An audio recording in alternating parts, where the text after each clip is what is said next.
শামিরুলরা এরা কি করে সাহস পান, কি করে এইভাবে তথ্য গোপন করে হাইকোর্টের দ্বারস্থ হতে পারেন অনুপ্রবেশকারীদের জন্য? তার কারণ এই যে ২১-এর মঞ্চ দাঁড়িয়ে মমতা বন্দ্যোপাধ্যায় নিজে রোহিঙ্গাদের ঢাল হন এবং তিনি ল অফ দ্য ল্যান্ড, দেশের আইন, তা মানবেন না। মঞ্চে দাঁড়িয়ে থেকে বলেন, তিনি মঞ্চে দাঁড়িয়ে থেকে বলেন সুপ্রিম কোর্টের রায় মানবেন না। তিনি বলেন কারোর নাম কাটা যাবে না, কারণ নাম কাটলে নির্বাচন কমিশন ঘেরাও করা হবে। কোনো মুখ্যমন্ত্রী পারেন নাকি এ কথা বলতে? কিন্তু বলেন। মমতা বন্দ্যোপাধ্যায় মঞ্চে দাঁড়িয়ে থেকে নির্বাচন কমিশনের নির্দেশ মানবেন না জানান, সুপ্রিম কোর্টের রায় মানবেন না জানান, রোহিঙ্গা অনুপ্রবেশকারীদের ঢাল হবেন জানান, এবং যে কারণে শামিরুলরা এত সাহস পায় হাইকোর্টের দ্বারস্থ হতে। ২১ বনাম ২১-এর লড়াইয়ে এবার দেখুন মমতা বনাম শুভেন্দু এই রোহিঙ্গা ইস্যুতে।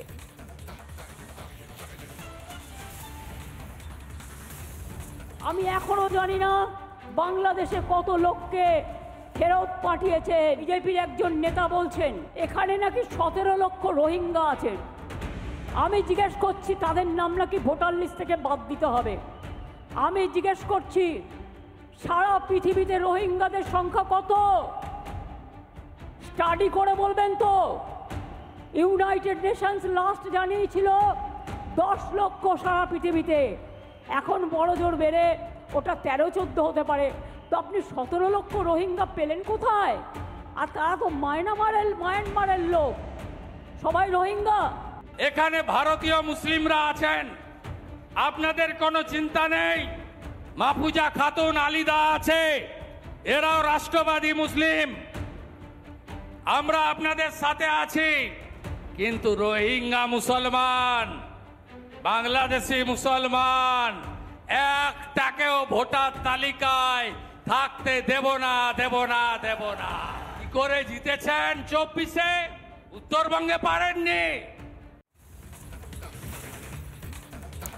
আমরা কথা বলেছিলাম কেন্দ্রীয় শিক্ষা প্রতিমন্ত্রী সুকান্ত মজুমদার এবং বিজেপি নেতা ও অভিনেতা রুদ্রনীল ঘোষের সঙ্গে। কি বলছেন শুনুন।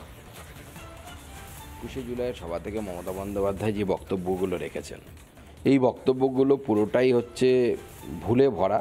সে উড়িষ্যায় ছাত্রী মৃত্যুর ঘটনা হোক বা তার অন্য স্টেটে যে সমস্ত বাংলাদেশি যারা ধরা পড়ছে, যারা নিজেরা স্বীকার করছে যে তারা বাংলাদেশি, তাদেরকে ভারত থেকে বাইরে পাঠানো হয়েছে, তাদের দেশে ফেরত পাঠানো হয়েছে। ভারতবর্ষে তো কোনো ধর্মশালা নাই যে ইচ্ছে সে এখানে চলে আসবে। কিন্তু মমতা বন্দ্যোপাধ্যায় এবং আমাদের বিরোধীরা চাইছেন যে সেটাই হোক, যে ভারতবর্ষে যারা ভোটার নয়, যারা নাগরিক নয়, তারা ভারতবর্ষে ভোটাধিকার প্রয়োগ করবে। নির্বাচন কমিশনের উচিত অত্যন্ত স্বচ্ছতার সাথে এবং কঠোরতার সাথে ভারতবর্ষের যে ভোটার লিস্ট বা ইলেকটোরাল লিস্ট, সেই ইলেকটোরাল লিস্টকে সংশোধন করা, পরিমার্জন করা এবং ভারতবর্ষকে ইনডাইরেক্টলি খণ্ড বিচ্ছিন্ন করার একটা চেষ্টা কিন্তু মমতা বন্দ্যোপাধ্যায়ের বক্তব্যে উঠে এসেছে। দেখুন, মমতা বন্দ্যোপাধ্যায় এবং তার দল দেশের আইন কানুন সংবিধান সবকটাকে বুড়ো আঙুল দেখাতে চান। গুলশান কলোনি বাংলাদেশি এবং রোহিঙ্গাদের বস্তি, যাদের তৃণমূল আধার কার্ড ভোটার কার্ড বানিয়ে দিয়েছে। শুধু রোহিঙ্গা কলোনি ওখানে নয়, রাজারহাট, সল্টলেক, বিভিন্ন জেলা, হাওড়া, হুগলিতে তারা ছড়িয়ে গেছে। এইভাবে রোহিঙ্গাদের ঢাল হওয়ায় মুখ্যমন্ত্রী আমাদের ভাতের পাতে ভাগ বসছে, বিপদে পড়ছে হিন্দু বাঙালিরা। কি বলছেন অধ্যাপক জিষ্ণু বসু, আমরা শুনে নেব। দেশের আইন, এটা তো পশ্চিমবঙ্গ ভারতবর্ষের অংশ, তার জন্য এই যুক্তরাষ্ট্রের যে কাঠামো, সেই কাঠামোর মধ্যে যেভাবে করা উচিত সেভাবেই তাকে করতে হবে, তিনি করতে বাধ্য। সেটাতে তার কথাতে তো দেশ চলবে না। নানা ধরনের কন্টেন্ট দেখার জন্য লাইক করুন, শেয়ার করুন আমাদের ফেসবুক পেজ, সাবস্ক্রাইব করুন আমাদের ইউটিউব চ্যানেল। পাশাপাশি অন্যান্য ব্রেকিং নিউজের জন্য অবশ্যই চোখ রাখুন রিপাবলিক বাংলায়।